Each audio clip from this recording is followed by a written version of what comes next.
Bapak Ibu Saudara-saudari sekalian, kita tahu bahwa tujuan kita mempraktikkan ajaran Guru Agung kita Sang Buddha adalah untuk terbebas dari segala tumimbal lahir. Dengan kata lain adalah untuk bisa terbebas dari penderitaan. Dan untuk bisa terbebas dari penderitaan, dari tumimbal lahir, yang harus kita lakukan adalah melenyapkan penyebab mengapa kita terus mengalami kelahiran, mengapa kita terus mengalami penderitaan. Yang tidak lain adalah disebabkan karena kita masih memiliki kotoran batin yang membelenggu batin kita. Nah, sehingga yang harus kita lakukan adalah bagaimana kita melenyapkan kotoran batin yang membelenggu kita, yang menyebabkan kita untuk terus mengalami penderitaan. Dan pelenyapan kotoran batin yang membawa kepada pembebasan ini, membawa kepada akhir dari segala bentuk penderitaan, ditandai dengan pencapaian-pencapaian kesucian yang terdiri dari 4 jenis kesucian, yaitu kesucian Sotapanna, kesucian Sagadagami, Anagami, dan kesucian Arahanta.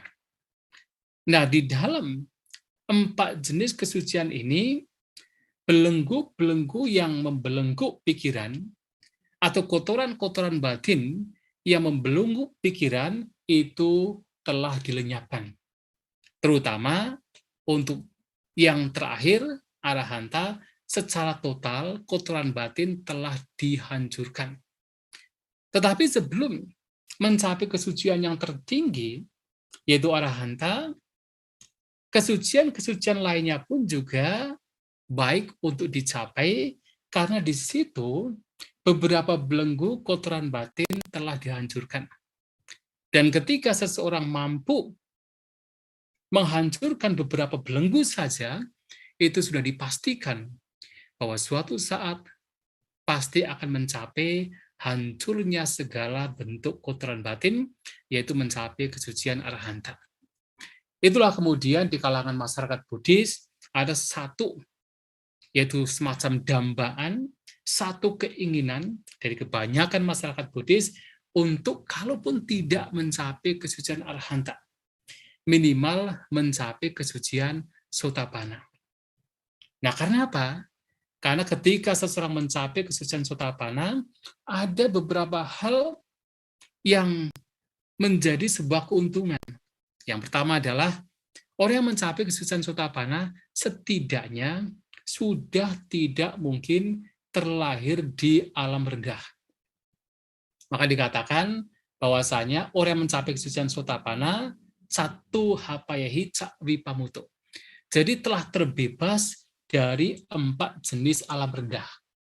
Sudah tidak mungkin terlahir di alam neraka, terlahir sebagai binatang, terlahir di alam peta, ataupun alam rendah lainnya. 4 jenis kelahiran yang rendah sudah tidak akan mungkin terjadi pada seorang yang telah mencapai Sotapanna. Itulah keuntungannya. Sehingga Sang Buddha pernah menyampaikan dalam salah satu khutbahnya, Cakkawati Sutta, dalam Sutta Patisangutta, beliau menyampaikan, ada seorang raja bernama Raja Cakkawati, atau Universal Monarch, atau dengan istilah Raja Dunia, yang menguasai wilayah bumi dengan sangat luas. Dan Raja Dunia ini menguasai manusia, menguasai bumi dengan kebenaran. Dan dia dengan kekuasaannya juga mendapatkan berbagai macam kebahagiaan indrawi. Dan karena kebajikannya, setelah dia meninggal, terlahir di alam surga, bahkan surga Tawatingsa. Tetapi Sang Buddha mengatakan, walaupun seorang Raja Cakkawati mendapatkan kebahagiaan ketika hidup sebagai manusia, dan bahagia lagi ketika terlahir di alam surga, kebahagiaan yang diperoleh oleh Raja Cakkawati tidak sebanding ketika seseorang mencapai kesucian Sotapanna. Mengapa? Seorang Raja Cakrawati masih bisa terlahir di alam-alam rendah. Dalam pengembaraan kehidupannya, bahkan dia pun masih memungkinkan terlahir di alam yang tidak menyenangkan, alam penderitaan. Tetapi seorang Sotapana, walaupun dia sebagai manusia, barangkali dia tidak menikmati kesenangan indera seperti seorang Raja Cakrawati. Makanannya bukan makanan yang mewah, makanan yang luxury. Pakaian yang digunakan bukanlah pakaian yang indah. Bahkan pakaian bisa yang terbuat dari pakaian atau kain yang buangan. Tetapi seseorang yang mencapai kesucian Sotapanna sudah tidak mungkin ketika meninggal terlahir di alam rendah. Bahkan ia selama kehidupannya sebelum mencapai kesucian Arahanta tidak mungkin terlahir di alam yang menderita. Dan maksimal bagi seorang Sotapanna akan terlahir lagi maksimal hanya 7 kali. Itulah keuntungannya. Oleh sebab itu juga dikatakan seorang Sotapanna juga dikatakan sebagai niyata sambodhi parayana. Sudah pasti, sudah fix untuk mencapai sambodhi atau mencapai pencerahan, mencapai pembebasan, mencapai kesucian Arahanta. Nah, karena keuntungannya seperti inilah, maka kesucian Sotapanna menjadi dambaan, menjadi keinginan bagi kebanyakan umat Buddha. Nah, sekarang pertanyaannya adalah, apa yang dimaksud dengan Sotapanna? Nah, Sotapanna ini, istilah Sotapanna telah ditanyakan oleh seorang Bante kepada Bante Sariputta. Nah, Bante ini mengatakan, sebenarnya apa sih yang dimaksud, yang diartikan sebagai Sotapanna? Bante Sariputta mengatakan, Sotapanna adalah dari 2 kata. Yang pertama adalah dari kata sota. Yang kedua adalah kata apana. Nah, sota artinya adalah arus. Sedangkan apana adalah yang memasuki. Maka Sotapanna adalah yang memasuki arus. Maka sering diterjemahkan sebagai pemasuk arus. Nah, pertanyaan selanjutnya adalah, apa yang dimaksud dengan arus di sini? Yang dimaksud dengan arus di sini tidak lain adalah jalan mulia berunsur 8. Artinya adalah orang yang mencapai Sotapanna adalah orang yang telah memasuki jalan mulia berunsur 8. Orang yang hidupnya selaras sesuai dengan jalan mulia berunsur 8. Nah, kalau kemudian seseorang dalam hidupnya tidak selaras dengan jalan mulia berunsur 8, maka orang demikian tidak bisa dikatakan sebagai seorang Sotapanna. Bahkan seandainya kalau dia mengklaim dirinya seorang Sotapanna, dia pun juga tidak bisa dikatakan sebagai seorang Sotapanna. Artinya seorang Sotapanna, dia telah memiliki samadhi, pandangan benar, memiliki pikiran benar, ucapannya juga terjaga, perbuatannya juga terjaga, cara hidupnya, mata pencariannya juga benar, terjaga. Dia pun juga memiliki sama wayama, daya upaya yang benar, senantiasa sadar, melakukan upaya untuk melenyapkan kotoran batin. Dia pun juga memiliki perhatian yang benar, dan dia memiliki konsentrasi ketenangan yang benar. Itulah Sotapanna. Nah, untuk memiliki hal ini, maka ada beberapa belenggu yang harus dilenyapkan, harus dihancurkan oleh seorang Sotapanna. Dan ini menjadi satu syarat yang paling mutlak, yang tidak bisa dihindari, yang harus dimiliki, yaitu menghancurkan 3 belenggu. Yang pertama adalah seorang Sotapanna dikatakan telah menghancurkan belenggu Sakkaya Ditthi. Yang dimaksud Sakkaya Ditthi adalah pandangan bahwa ada diri, pandangan bahwa ada self, ada roh, ada atma. Nah, orang demikian sudah melenyapkan pandangan bahwa ada diri. Tentu, seorang Sotapanna masih memiliki sebuah kecenderungan. Masih ada kecenderungan yang begitu halus bahwa ada diri, bahwa ada aku, bahwa ada self, bahwa ada individu, masih ada kecenderungan. Tetapi pandangan Bapa, ada self, ada roh, ada atma, ada entitas, itu sudah lenyap. Yang dimaksud dengan pandangan bahwa ada diri ini adalah pandangan Bapa ada semacam diri di dalam jasmani. Jadi kalau Bapak Ibu pernah membaca salah satu sutta yaitu Mula Pariyaya Sutta. Nah, dalam sutta tersebut ada berbagai pandangan tentang yaitu diri yang berkaitan dengan panca kanda atau dengan 5 gugusan. Ada kalanya kita berpikir atau kita menganggap bahwa ada diri di dalam jasmani. Bahwa ada semacam entitas dalam jasmani kita. Atau jasmani ini sebagai diri, sebagai self. Atau ada diri yang berada di luar dari jasmani. Atau jasmani ini adalah milik dari diri. Milik dari sebuah entitas. Nah, pandangan-pandangan demikian itu hancur bagi seorang Sotapanna. Jadi, seorang Sotapanna telah menghancurkan pandangan bahwa ada diri. Tetapi, pandangan demikian itu hancur bukan karena teori. Ada yang ketika membaca, mendengar Dhamma, ya mudah sekali mengatakan bahwa oh tidak ada diri. Dengan berbagai macam alasan, berbagai macam pemahaman, teori, maka punya kesimpulan, memang tidak ada diri. Tetapi hanya sekedar teori tidak membawa kepada lenyapnya pandangan tersebut. Seorang Sotapanna bisa melenyapkan pandangan bahwa ada diri karena dia sudah mencapai magga dan pala. Karena dia telah, walaupun sekejap, telah mengalami nibbana. Telah mengalami bahwa ada sesuatu yang tidak dilahirkan, yang tidak menjelma, yang tidak dibentuk, sesuatu yang tidak berkondisi, yang mana di situ memang betul-betul kecenderungan bahwa ada diri itu lenyap. Nah, karena mengalami itulah maka pandangan bahwa ada diri juga sudah lenyap. Walaupun kemudian karena kotoran batin itu masih ada, seorang Sotapanna masih memiliki kecenderungan bahwa ada diri. Tapi pandangannya itu telah lenyap. Nah, ini yang pertama.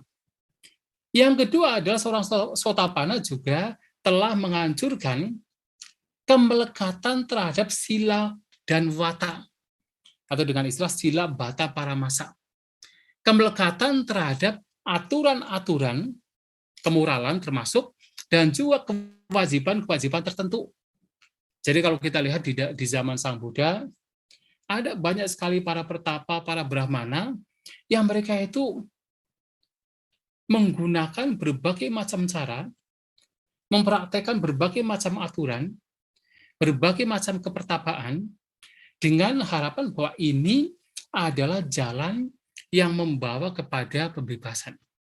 Ada mereka para brahmana yang punya pandangan kepercayaan bahwa dengan cara merendam di Sungai Gangga, dia bisa mencapai pembebasan. Ada juga beberapa brahmana yang mempraktikkan penyisaan diri, namanya pertapa biasanya, mempraktikkan penyisaan diri, seperti yang dipraktikkan oleh bodhisattva selama 6 tahun, dengan tujuan, dengan harapan bisa mencapai pembebasan. Melekati erat dengan praktek-praktek demikian. Nah, kemelekatan terhadap sila dan wata ini, aturan-aturan kemoralan tertentu, kewajiban-kewajiban tertentu, dengan harapan bahwa ini membawa kepada pembebasan, bahwa ini adalah final, bahwa ini adalah jalan yang membawa kepada nibbana, itu adalah kemelekatan yang telah dihancurkan bahkan oleh seorang Sotapanna. Bahkan Bapak Ibu Saudara-saudara sekalian, seandainya kita punya kemelekatan terhadap sila sekalipun, yang itu adalah baik, itu pun juga sebenarnya sila bata paramasa. Mengapa bisa demikian? Coba kalau kita perhatikan, Sang Buddha pernah menyampaikan bahwa dhamma yang beliau ajarkan ini diibaratkan seperti kerakit. Rakit ini hanya digunakan untuk menyeberang, tapi jangan kemudian digunakan untuk katakan dipegang erat, digenggam, dipanggul. Karena walaupun dhamma yang bermanfaat membawa seseorang untuk mencapai pantai seberang, kalau itu dilekati erat-erat, itu juga menjadi sebuah gangguan, menjadi sebuah rintangan. Sebagai contoh adalah praktik sila. Nah, kalau misalnya kita mempraktikkan sila, dilekati erat-erat praktik tersebut, nah, pada akhirnya ketika kita melihat ada orang-orang yang ternyata dia melakukan sesuatu yang tidak sesuai dengan apa yang kita lekati. Dia membunuh, atau ada orang yang mencuri, orang yang melakukan tindak kejahatan. Nah, karena kita melekati erat-erat dengan pandangan bahwa ini adalah yang paling benar, ini adalah yang membawa kepada pembebasan, nah ini bisa menyebabkan apa? Kemarahan, kebencian, ketidaksukaan, yang ini juga bisa mengganggu, merintangi seseorang dalam upaya untuk mencapai pembebasan. Nah, ini juga bagian dari sila bata paramasa. Kalau kemudian dilekati. Nah, maka Sang Buddha mengatakan bahwa sila bata itu tidak selamanya buruk. Sila bata, aturan kemoralan, kewajiban-kewajiban tertentu akan menjadi buruk kalau itu kemudian dilekati. Kalau itu kemudian membawa kepada kotoran batin. Kalau kemudian itu membawa kepada pembebasan, dijadikan sebagai rakit, dijadikan sebagai cara, instrumen untuk membawa kepada pencerahan, yaitu bukan sila bata paramasa. Atau bahkan ketika seseorang melakukan puja, seseorang melakukan yaitu persembahan sesajian, apakah itu dikatakan sebagai sila bata paramasa? Tidak harus. Kalaupun seseorang melakukan sesajian hanya dengan tujuan untuk menghormati yang patut dihormati, misalnya para dewa atau leluhur, atau sejajan kepada siapa yang patut dihormati, itu bukan sebagai sila bata paramasa. Tapi kalau kemudian dilekati erat-erat, dianggap sebagai cara yang membawa kepada pembebasan, itulah sila bata paramasa. Maka di sini bukan perbuatannya, tapi lebih kepada cara pikirnya, cara pandangnya, melekati atau tidak melekati. Mempraktikkan sila, mempraktikkan kewajiban tertentu atas dasar kebijaksanaan atau tidak. Kalau atas dasar kebijaksanaan, maka bukanlah sebagai sila bata paramasa. Tapi kalau dilekati erat-erat, yang nantinya membelenggu, itulah sila bata paramasa. Dan itu telah dihancurkan oleh seorang Sotapanna. Ini yang kedua. Yang ketiga adalah seorang Sotapanna telah menghancurkan yaitu wicikicca atau keraguan-raguan. Tentu keraguan-raguan di sini bukan karena ragu-ragu karena melihat seseorang kemudian ragu-ragu terhadap nama seseorang.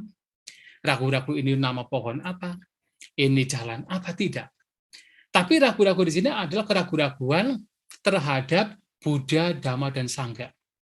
Artinya orang yang mempraktikkan Dhamma, kemudian mencapai pembebasan, mampu melihat yaitu Nibbana, walaupun sekejap, orang demikian sudah tidak ada keraguan, sedikit pun tidak ragu terhadap Buddha, Dhamma, dan Sangha. Karena tahu bahwa apa yang dimiliki oleh Sang Buddha, kualitas dari Dhamma, apa yang dipraktikkan oleh Sangha, Arya Sangha, juga dialami oleh dirinya. Bagaimana keraguan itu akan muncul? Tentunya tidak akan muncul bagi orang yang telah mencapai kesucian Sotapanna. Dan dikatakan pula, keraguan-raguan terhadap apa yang lampau, yang sekarang, dan juga yang datang, juga tidak akan muncul pada seorang Sotapanna. Yang dimaksud dengan keraguan-raguan di sini terhadap yang lampau, sekarang, dan akan datang adalah pertanyaan-pertanyaan berkaitan dengan self, berkaitan dengan diri. Nah, di dalam salah satu sutta yaitu Mula Pariyasutta, Sabba Savasutta, Sang Buddha di sana mengatakan, orang yang mencapai Sotapanna, yang memiliki dasana, memiliki pandangan terang, memiliki kebijaksanaan, sudah tidak akan berpikir-pikir tentang masa lampau, yang sekarang dan yang akan datang, yang kaitannya dengan self, dengan diri. Seperti misalnya, dulu saya siapa? Dalam kelahiran yang lampau, saya itu menjadi apa? Saya itu ada atau tidak dalam kelahiran yang lampau? Dan setelah menjadi apa, saya kemudian terlahir di kelahiran tertentu, di kelahiran yang lampau. Pertanyaan-pertanyaan demikian sudah tidak ada bagi seorang Sotapanna. Ya karena apa? Karena seorang Sotapanna sudah tidak ada pandangan bahwa ada diri. Jadi sekarang kita memperhatikan bahwa kita sebagai umat Buddha yang memang percaya dengan kehidupannya lampau, kemudian kita selalu berpikir, kadangkala umat Buddha banyak yang berpikir, dulu saya itu siapa? Dalam kelahiran lampau saya itu siapa? Saya menjadi apa? Ada atau tidak? Padahal pikiran-pikiran demikian adalah bentuk dari keraguan-raguan. Dan keraguan-raguan seperti itu sudah tidak ada bagi seorang Sotapanna. Karena yang dulu, yang sekarang, yang akan datang, itu sifatnya sama. Tidak ada self, tidak ada diri. Yang ada hanya 5 gugusan yang saling terkait, saling terhubung, sehingga membawa kepada berbagai bentuk kelahiran. Maka pertanyaan seperti siapa saya dulu, ada atau tidak, itu sudah tidak ada dalam seorang Sotapanna. Dan juga termasuk tentang yang akan datang. Yang akan datang saya akan menjadi apa? Apakah saya ada atau tidak? Itu juga tidak akan muncul pada seorang Sotapanna. Ya jadi pandangan-pandangan yang membawa kepada self, pertanyaan-pertanyaan tentang lampau sekarang yang akan datang, itu sudah tidak ada. Dan itu terjadi pada seorang Sotapanna, sehingga sudah tidak ada keraguan lagi. Apa itu masa lampau, sekarang, dan yang akan datang. Karena sudah tahu bahwa lampau sekarang yang akan datang, itu sebenarnya sama. Bahwa itu hanya sekedar 5 gugusan yang terus mengalami perubahan, yang membawa kepada penderitaan, dan pada akhirnya tidak bisa dianggap, tidak layak dianggap sebagai ini milikku, sebagai ini aku, sebagai ini diriku. Tidak ada. Dan seorang Sotapanna juga sudah tidak memiliki keraguan terkait dengan Padicca Samuppada, terkait dengan Dwadasa Angga Padicca Samuppada. Karena apa? Karena mereka, seorang Sotapanna, sudah merealisasi, sudah memahami tentang Padicca Samuppada, sudah mengalami 2 hal, bagaimana faktor-faktor yang membawa kepada kelahiran itu muncul, dan bagaimana mereka mengalami pelenyapan. Sehingga Padicca Samuppada sudah tidak diragukan lagi bagi seorang Sotapanna. Inilah 3 hal, 3 belenggu yang sudah dianjurkan oleh seorang Sotapanna.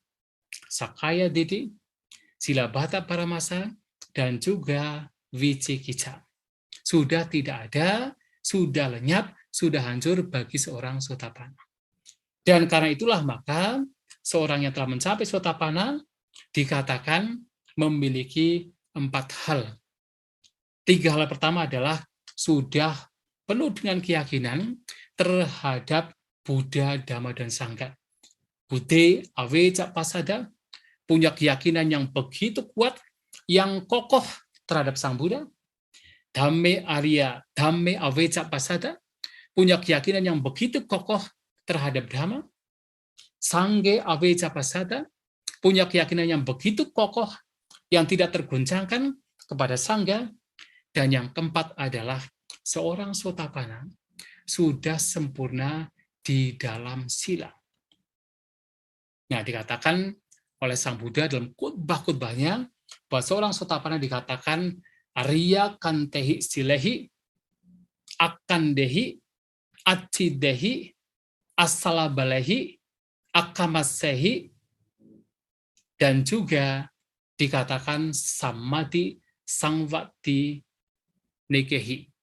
Artinya adalah bahwa seorang Sotapana ini telah memiliki sila yang disenangi oleh para Arya.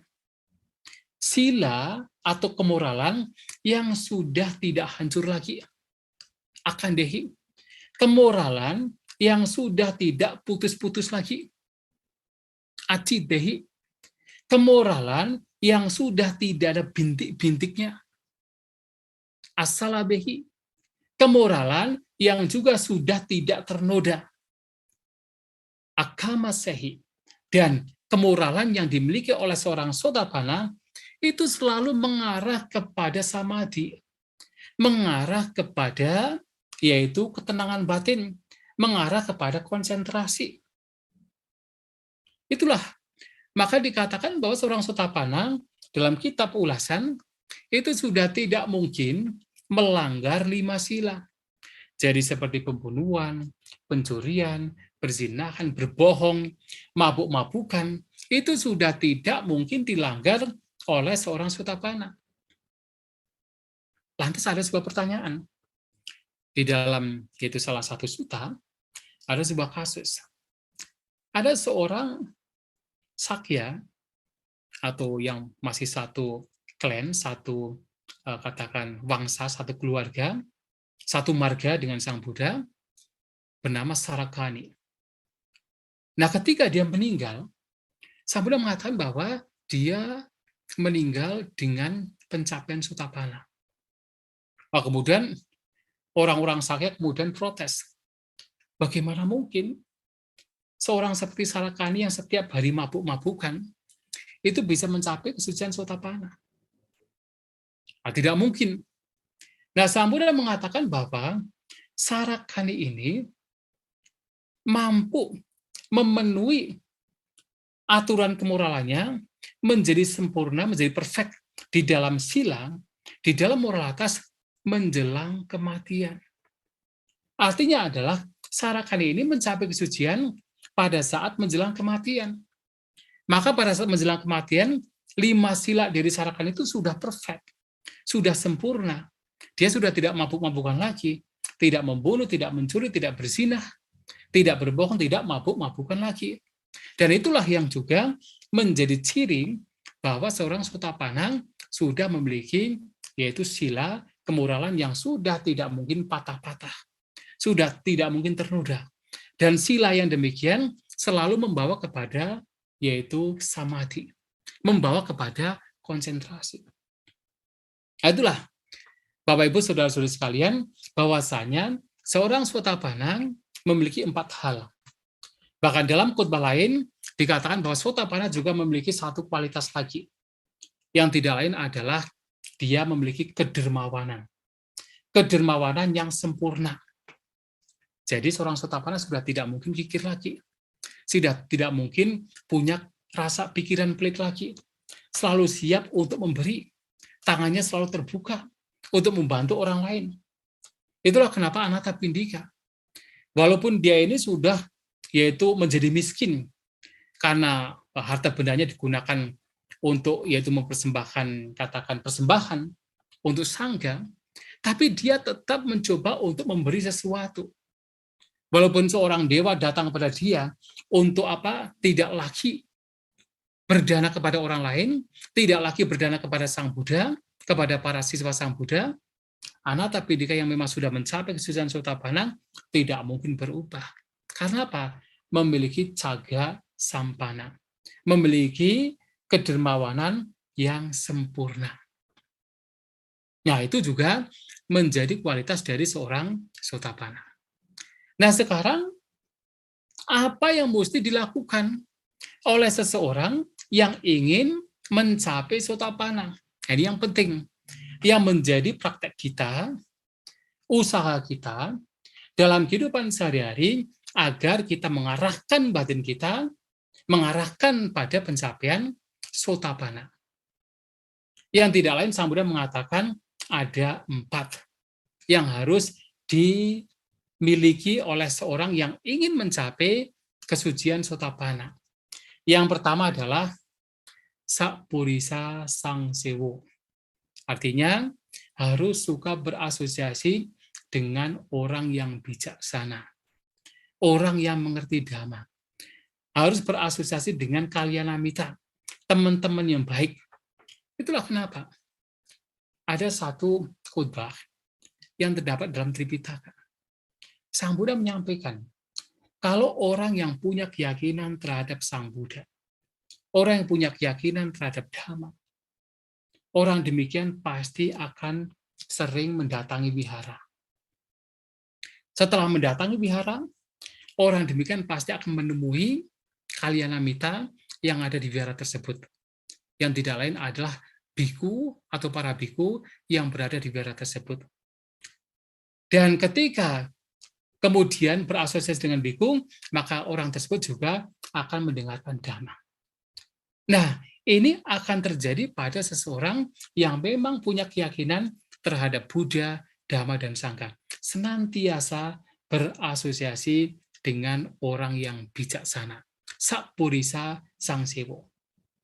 Ini menjadi penting, karena tanpa kita berasosiasi dengan orang yang bijaksana, kalyanamita, tidak mungkin kita akan mendengarkan Dhamma. Kalaupun kita mendengarkan Dhamma, kita tidak akan mungkin termotivasi untuk mempraktikkan Dhamma. Maka Sang Buddha pernah mengatakan, ketika Bhante Ananda bicara, mengatakan bahwa separuh kehidupan suci itu disebabkan oleh kalyanamita, teman yang baik. Sang Buddha mengatakan, jangan berbicara demikian. Kehidupan yang luhur, kehidupan yang baik, itu disebabkan bukan separuh karena kalyanamita, tapi seluruh kehidupannya luhur disebabkan karena teman yang baik. Mengapa? Hanya kalau kita punya teman yang baik, maka kita termotivasi untuk mempraktikkan jalan mulia penuju 8. Kita termotivasi untuk membawa diri kita agar terbebas dari penderitaan. Maka kalyanamita yang bisa diperoleh dengan Sakpurisa Sangsewo, berteman, berasosiasi dengan orang yang baik, itu sangat penting. Ini yang pertama. Yang kedua adalah Saddhamma Sawanang. Artinya adalah mendengarkan ajaran yang benar. Nah, tentu ini bisa terjadi kalau seseorang suka berasosiasi dengan orang yang baik, kalyanamita, orang yang bijak, maka kesempatan untuk mendengarkan Dhamma akan diperoleh oleh orang tersebut. Maka yang kedua jelas sangat penting, yaitu mendengarkan ajaran sejati. Kalau kita tidak mendengarkan ajaran yang benar, ajaran yang kita dengar adalah ajaran yang menyimpang, ajaran yang membawa kepada kejahatan, ajaran yang menghalang-halangi kita untuk berbuat kebajikan, ajaran yang justru membawa kepada kotoran batin, maka batin kita bukan mengarah kepada pembebasan, bukan mengarah kepada lenyapnya kotoran batin, malahan membawa semakin tebalnya kotoran batin kita. Maka mendengarkan ajaran benar, ajaran sejati, itu sangat-sangat penting. Menjadi syarat bagi kita untuk membawa kita untuk mencapai nibbana, minimal adalah mencapai sotapanna. Maka sekarang dengan keberadaan media sosial, dengan adanya YouTube, dengan adanya yaitu media-media yang bisa digunakan untuk mendengarkan Dhamma, gunakan itu untuk mendengarkan Dhamma, untuk menimba ilmu Dhamma, untuk senantiasa mengisi batin kita dengan pikiran-pikiran Dhamma. Ini yang kedua. Yang ketiga adalah yoniso manasikara, punya perhatian yang benar, punya perhatian yang bijak. Yang dimaksud yoniso manasikara adalah seseorang yang selalu memperhatikan pikirannya untuk senantiasa mengarahkan pikirannya, membawa pikirannya kepada objek-objek yang membawa kepada lenyapnya kotoran batin. Ketika tahu bahwa ada objek tertentu, ternyata membawa kepada berkembangnya kotoran batin, membawa berkembangnya kesenangan indera, membawa berkembangnya yaitu kotoran batin lainnya, maka orang demikian akan yaitu withdrawing, akan kemudian menjauh dari pikiran-pikiran yang membawa pada kotoran batin. Tapi ketika ada perhatian, yang mana ketika objek yang diperhatikan membawa kepada lenyapnya kotoran batin, berkurangnya, terkikisnya kotoran batin, maka orang demikian akan memperhatikan objek tersebut. Dan ini adalah yoniso manasikara. Yoniso manasikara akan terjadi apabila seseorang senantiasa mengisi pikirannya dengan pikiran-pikiran dhamma. Dan pikiran-pikiran dhamma itu akan terjadi kalau seseorang senantiasa mendengarkan dhamma. Maka sebenarnya 3 hal yang pertama itu berurutan. Berasosiasi dengan orang yang baik membawa seseorang untuk senantiasa mendengarkan dhamma. Orang yang suka mendengarkan dhamma maka akan memiliki yoniso manasikara, perhatian yang bijak, perhatian terhadap apa yang baik. Dan ketika seseorang memiliki perhatian yang baik, perhatian yang bijak, yang mengarah kepada dhamma, maka yang keempat juga akan diperoleh, yaitu dhamma nudhamma patipati. Mempraktikkan hidupnya akan terarah untuk mempraktikkan ajaran yang sesuai dengan dhamma, yang sesuai dengan ajaran Sang Buddha, yang tidak lain adalah jalan mulia berunsur 8. Nah, artinya adalah syarat yang keempat adalah praktik dhamma, praktik jalan mulia berunsur 8. Senantiasa menggali berbagai macam informasi agar pandangan kita menjadi benar, agar pikiran kita menjadi benar, agar ucapan kita menjadi benar. Dalam hidup kita, kita hanya mengisi dengan ucapan-ucapan yang baik, ucapan-ucapan yang bermanfaat, ucapan yang tidak membawa kepada perselisihan, yang tidak membawa kepada konflik. Dan juga mempraktikkan dalam kehidupan sehari-hari, yaitu praktek perbuatan yang benar. Menghindari perbuatan membunuh, mencuri, ataupun berzina. Dan juga hindari penghidupan yang benar. Arahkan kita untuk mencari penghidupan yang benar. Penghidupan yang tidak melanggar dhamma, tidak melanggar sila. Dan orang yang mengarahkan batinnya untuk pencapaian lenyapnya kotoran batin, untuk pencapaian sotapanna, akan senantiasa membangun atau mengupayakan daya upaya yang benar. Senantiasa menjaga batinnya. Senantiasa menjaga agar batinnya tidak terarah kepada kotoran batin. Ketika kotoran batin muncul, langsung diamati, disadari, dilenyapkan. Ketika hal-hal yang baik muncul, langsung diketahui, disadari, kemudian dikembangkan. Itulah daya upaya benar. Dan itulah yang harus dipraktikkan di dalam Dhammanudhamma Patipata sebagai syarat yang membawa kepada pencapaian sotapanna. Dan tentunya adalah hidup berperhatian, hidup penuh perhatian, sadar setiap saat, momen demi momen disadari. Agar apa? Ketika kotoran batin muncul, langsung terdeteksi, langsung diketahui, sehingga apa? Upaya untuk melenyapkan kotoran batin juga akan muncul di sana. Dan itu juga harus kita lakukan. Yang kalau hal ini dipraktikkan, ya dari sila, kebijaksanaan, perhatian, dan juga upaya ini dilakukan dengan benar, maka semua ini akan mengarah kepada samadhi, terutama adalah samadhi, yaitu ketenangan, keteguhan batin, konsentrasi yang benar. Itulah, Bapak Ibu Saudara-saudari sekalian, bahwasanya sila yang dipraktikkan oleh seorang sotapanna yang tidak terpotong lagi, yang tidak patah-patah lagi, yang tidak ternoda, itu selalu membawa kepada samadhi.